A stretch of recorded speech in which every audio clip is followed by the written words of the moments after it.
सुरों की मलिका आशा भोसले, जिन्होंने अपनी आवाज से 7 दशकों तक हिंदी सिनेमा पर राज किया, अब खामोश हो गई हैं।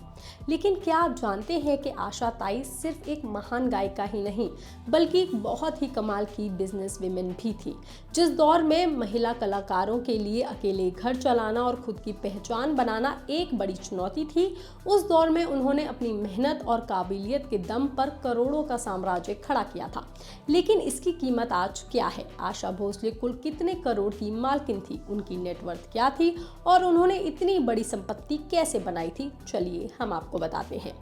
आशा जी के करियर की शुरुआत संघर्षों से भरी थी, लेकिन उनकी आवाज का जादू ऐसा चला कि वो हिंदी सिनेमा पर राज करने लगी और उन्होंने संगीत में ऐसी लेगेसी बनाई कि उनके नाम पर 20 से ज्यादा भाषाओं में 12,000 से ज्यादा गाने गाने का एक गिनीज वर्ल्ड रिकॉर्ड भी मौजूद है।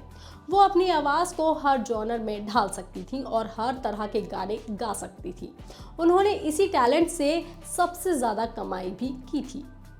अब तक भी उनकी कमाई का एक बहुत बड़ा हिस्सा म्यूजिक रॉयल्टी से आता है। आज के इस डिजिटल युग में जब भी कोई यूट्यूब, स्पॉटिफाई या किसी भी और प्लेटफॉर्म पर उनका कोई गाना बजाता है, तो उसका एक निश्चित हिस्सा सीधे रॉयल्टी के रूप में उनके पास भी पहुंचता था। इसके अलावा वो दुनिया भर में होने वाले लाइव कॉन्सर्ट्स के लिए भी मोटी फीस लेती थी। एक्सपर्ट्स बताते हैं कि केवल संगीत और रॉयल्टी के जरिए ही उनकी सालाना कमाई करोड़ों में रही है। लोग उन्हें सिर्फ एक सिंगर के रूप में जानते हैं, लेकिन वो एक बहुत ही सफल बिजनेस वुमेन भी थी। बहुत कम लोग जानते हैं कि उन्हें खाना बनाने का बहुत शौक था और उन्होंने अपनी इस कला को एक ग्लोबल ब्रांड में भी बदल दिया था। साल 2002 में उन्होंने दुबई में अपने ही नाम से अपना पहला रेस्टोरेंट आशास खोला था। आज ये एक मामूली रेस्टोरेंट नहीं, बल्कि एक इंटरनेशनल चेन है। ये रेस्टोरेंट आज दुबई, कुवैत के साथ साथ ब्रिटेन के मैनचेस्टर और बर्मिंघम जैसे बड़े शहरों में भी खुली हुई है और हॉलीवुड के स्टार टॉम क्रूज से लेकर के दुनिया के बड़े बड़े दिग्गज उनके रेस्टोरेंट के खाने के मुरीद रहे हैं। उनका ये बिजनेस उनकी नेटवर्थ का एक बहुत मजबूत हिस्सा है। उन्हें आशास की सभी फ्रेंचाइजी से मोटा पैसा आता है। वहीं अगर हम उनकी अचल संपत्ति की बात करें, यानी कि घर, फ्लैट, जमीन जैसी संपत्तियों की, तो आशा जी का रियल एस्टेट पोर्टफोलियो बहुत शानदार रहा है। मुंबई के पॉश इलाके में उनके पास कई कीमती फ्लैट्स और बंगले हैं, जिनकी कीमत करोड़ों में है। इसमें उनके पास मुंबई के सबसे महंगे इलाके पेडर रोड पर मौजूद प्रभु कुंज अपार्टमेंट है, जो उनका अपना ऐतिहासिक घर भी रहा है, जहां उन्होंने अपनी बड़ी बहन लता मंगेशकर जी के साथ लंबा समय बिताया था। इसके अलावा लोअर परेल जैसे पॉश इलाके के लग्जरी टावर्स में भी उनके पास आलीशान फ्लैट है। और सिर्फ मुंबई में ही नहीं, बल्कि पुणे और लोनावला के शांत और सुंदर इलाकों में भी उनके पास करोड़ों की कीमत के बंगले और प्रॉपर्टीज मौजूद है।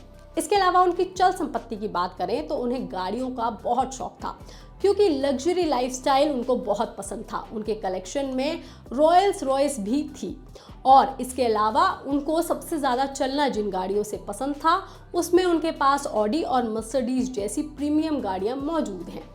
इसके अलावा उनके पास हीरो और मोतियों के गहने का एक ऐसा शानदार कलेक्शन था जो उनकी एक अलग पहचान बना चुका था।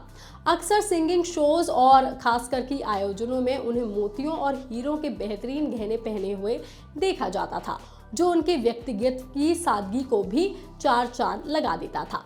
लेकिन उनकी असली चमक इन कीमती गहनों में नहीं, बल्कि उनके उस सोने जैसे दिल में बसी थी, जो दूसरों के दुख देख करके पिघल जाता था। इसलिए उन्होंने अपनी संपत्ति का एक हिस्सा हमेशा सामाजिक कार्यों और ज़रूरतमंदों की मदद के लिए समर्पित रखा था। आशा जी कई सालों से चुपचाप ऐसी संस्थाओं के साथ काम करती थी जो कैंसर पीड़ितों और अनाथ बच्चों की शिक्षा के लिए आर्थिक सहायता देती हैं। उन्होंने हमेशा ये माना है कि एक कलाकार की असली पूंजी वो दुआएं हैं जो उसे समाज की सेवा करके मिलती हैं।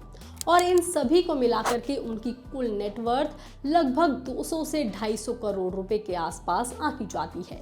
लेकिन याद रहे कि उनकी असली संपत्ति सिर्फ ये पैसा नहीं, बल्कि वो लेगेसी है जो उन्होंने इतने सालों में कमाई है, जिसकी वजह से उनके पास दादा साहब फाल्के और पद्म विभूषण जैसे सर्वोच्च सम्मान भी मौजूद है, जो उन्हें दुनिया की सबसे सम्मानित हस्तियों में से एक बना देते हैं।